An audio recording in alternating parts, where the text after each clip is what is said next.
What is going on, everyone? Welcome back to another post game here on Met Central. And the Mets drop the second game of the doubleheader by a final score of 7-3. Before we jump into everything, I say please leave a like on your way in, or if you're watching on replay, subscribe if you guys are new to the channel, and turn on your notifications so you know when we upload or go live here on Met Central. All I could say is I think I'm going to keep this pretty simple, and I think everyone should agree. If you don't, I don't know what to tell you. But all I could say is the next time they need to have this dynamic of Brandon Waddell or Justin Hagenman start games, I want to see Noah McLean instead. I'm so tired of watching these two go out there and it's essentially every single time a punt game. That's all it is. And I'm not going to solely blame them because once again, this offense does not produce because for whatever reason, this offense was able to produce one series and then, it's back to the lows. It's just this bipolar offense where it's peaks and valleys with them. They went 2 for 19 with runners in scoring position in the doubleheader today against a 90-year-old Charlie Morton and Sugano, who is not that great. Realistically, he's not that great. And the fact that they really had nothing going outside the first inning, which it looked like was about to be exactly what we saw in game one, where they had second and third, nobody out. But they ended up scoring 2 runs early.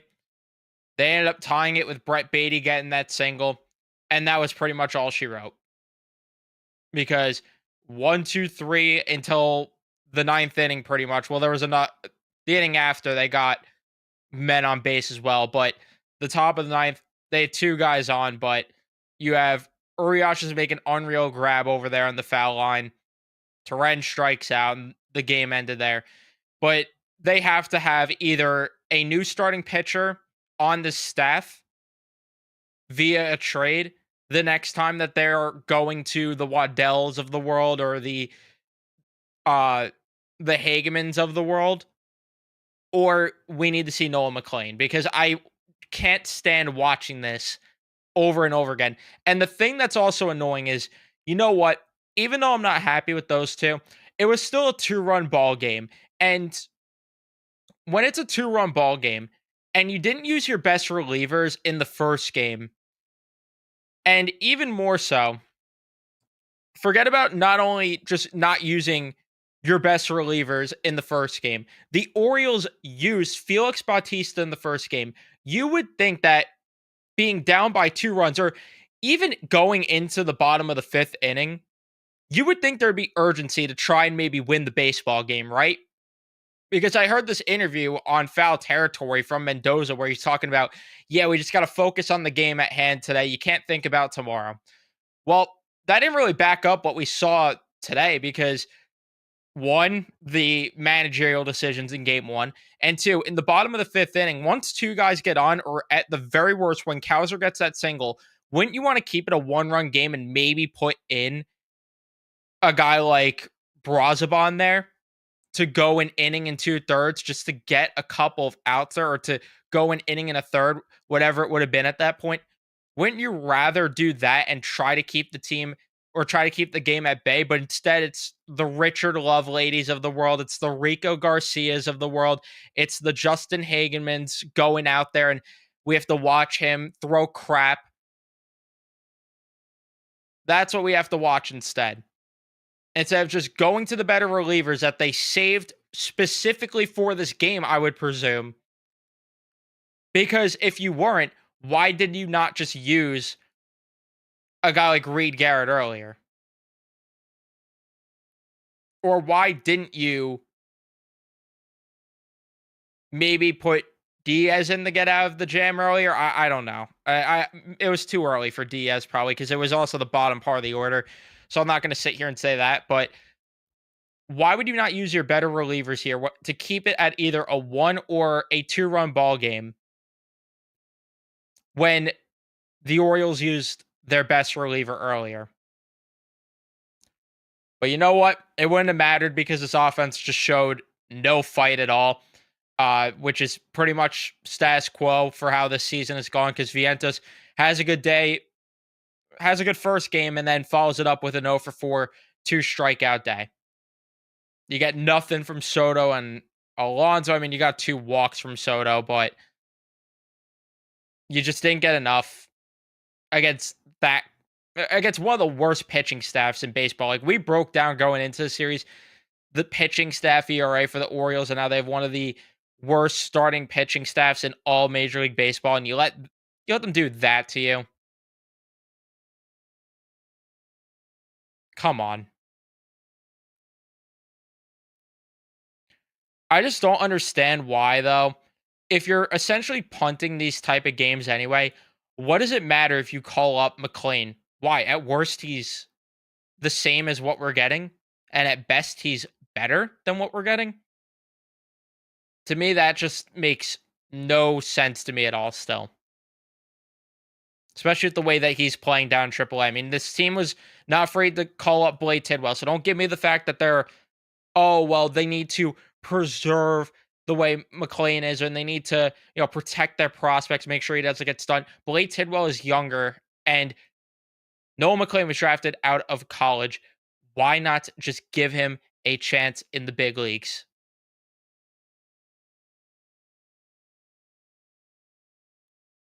I just don't understand. I really just don't get it. To put in the perspective here, this is from Sleeper Mets on Twitter. The Mets are 17 and 19 since June 1st. That's great. The Mets are also 32 and 31 since May 1st. That is great. If you're still in the everything is fine department, I fear it's time to wake up. This team needs to take action. Yeah, pretty much. And I've tried to be patient with waiting for the reinforcements to come back. But it just once again with this offense that whenever I think maybe they're taking strides in the right direction, it's just back to crap with them.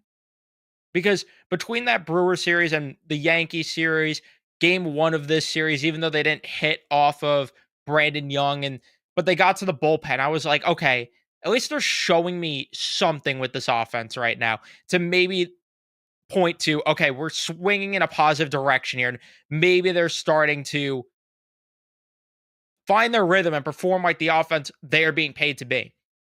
But then they play a series like this and it's just back to the status quo, back to the basics where you could get your pitching reinforcements. That is not going to help this lineup at all. I just cannot wait to get through the series, get to the All Star break, and hope that by some miracle the All Star break resets this team to some regard, or if not, you have reinforcements coming at the deadline, and that is going to tell us even more about this team. Because if those deadline acquisitions are not the difference for this team, then it's just going to be a happy to be there October appearance. I don't know what to tell you. I'm not saying I'm there yet to where I'm pointing to October and saying it's a happy to be there appearance, but if this is the baseball we're going to see beyond the trade deadline when the reinforcements come back, no, you can't sell me on this product come October, but I'm not there yet. I just want to make that clear. But something has to give here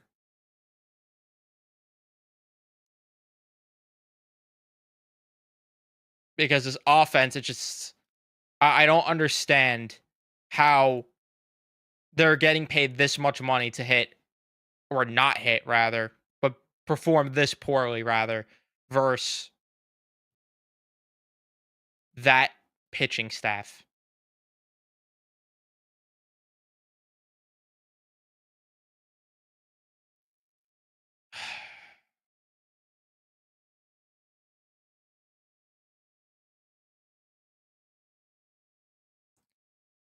I don't know. The thing that I'm very annoyed about and concerned about outside of the offense still is just the way that some of these games are being managed right now. Because it's just like I, I'm not I'm not understanding what's going through Mendoza's head right now. I really don't with some of these decisions or whatever you want to say.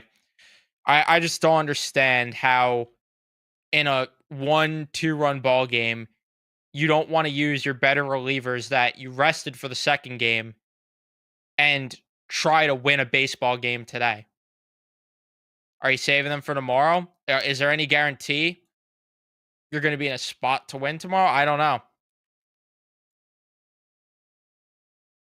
It's like he thinks about you have the manager who thinks about tomorrow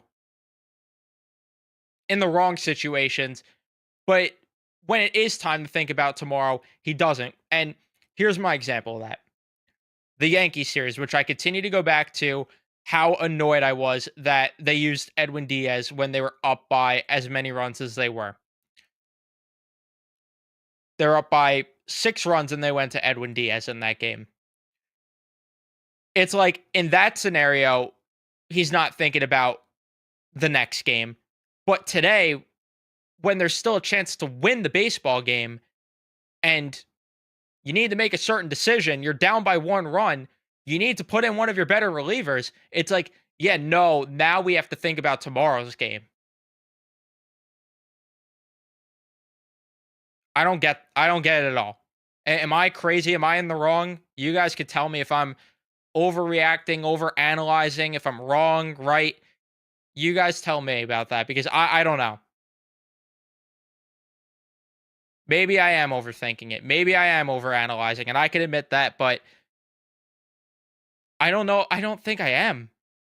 Like people have to be seeing this too, right? And I was defending Mendoza with a lot of things last year and even parts of this year. Like last year, I was mainly willing to give the benefit of the doubt because, okay, you're a rookie manager. You're going to run into some bumps along the road. It is what it is. But there were times last year where I was critical of him, but not to the degree of where we are this year. And then even this year, like I said, I was defending him at points this year because I was trying to think of, okay, if I was in his shoes, like I'm trying to think of the process or what's going through his head and what his thought process is, trying to play both angles. But there are so many times this year where I can't see the other angle. I just don't see the other side of the uh the argument here. I don't know. You guys could tell me if I'm crazy there about that. And sure, it might be just a hitting thing, but I think that there's something to be said about both things being true, to be honest with you, Will. And I'm not giving the offense a pass by any means. I want to make that very clear because I see you comment over and over again about the offense. Again, I am not saying the offense is not one of, if not the main problem, but I also think there's something to be said about the way that the manager is handling certain situations at points.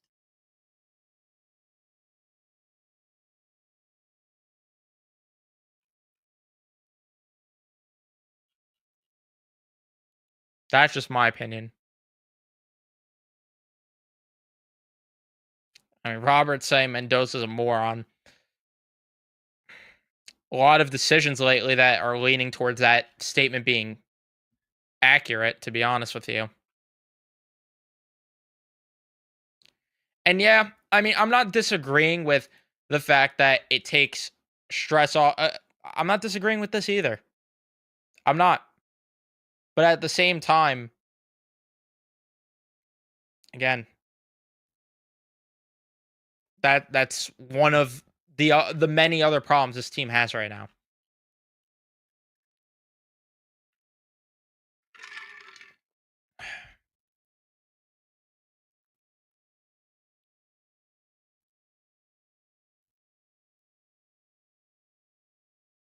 And David Peterson was named an All-Star. Saw that comment too. Good for him, at least with that.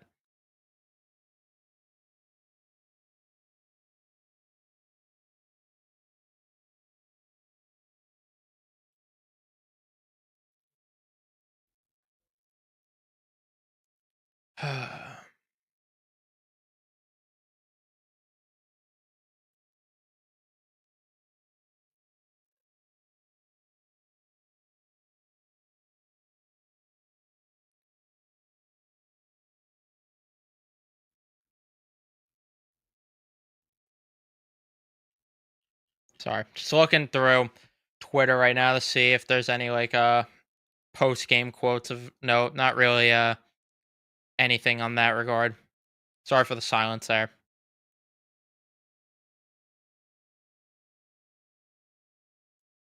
Imagine what the record would be if this team was scoring at least 5 runs. Again, I'm not disagreeing, man. You're not arguing with me. I've been blaming the offense all year, but I'm not I'm not thrilled with the manager too. I think both things could be very true and accurate right now. All right. I'm going to wrap things up here. Thank you everyone for watching. I'll see you guys in the podcast tomorrow. Probably yeah, tomorrow. See you guys then.